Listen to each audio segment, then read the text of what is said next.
Les mouvements sont à prévoir pour la filière des énergies hydrauliques et marines, selon les experts de Xerfi. Et pour cause. Primo, le renouvellement des concessions des ouvrages hydroélectriques est enfin sur les rails, après des années de tergiversation et de report. Les premiers appels d'offres devraient ainsi être lancés en 2016 et ouverts à la concurrence.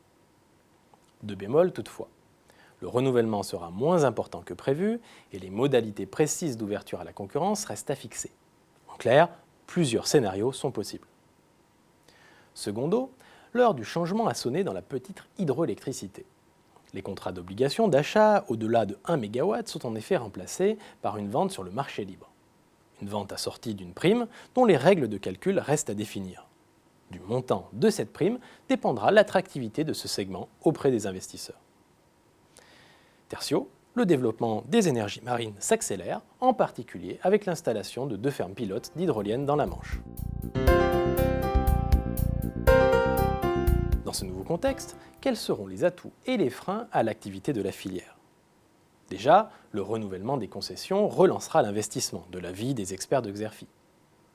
La reprise des travaux concernera les ouvrages dont la concession est renouvelée, mais aussi les centrales dont le contrat sera prolongé. C'est d'autant plus vrai que la création de sociétés d'économie mixte hydroélectriques, au moins pour les concessions les plus importantes, devrait permettre une plus grande stabilité réglementaire, une visibilité accrue à moyen terme et faciliter les processus de décision. En revanche, l'impact sur la production d'hydroélectricité devrait être modeste, voire négatif à court terme selon les experts de Xerfi. L'exploitation étant déjà très optimisée, les marges d'amélioration sont faibles et il faudra compter avec le renforcement des contraintes réglementaires, en particulier dans la partie hydroélectricité. Quant au potentiel des énergies marines, il est très important, même s'il reste pour l'instant surtout théorique. Quels sont finalement les axes de développement des opérateurs ? Après avoir profité d'une conjoncture plutôt favorable ces dernières années, les spécialistes de la maintenance sont dû composer avec le retard du renouvellement des concessions.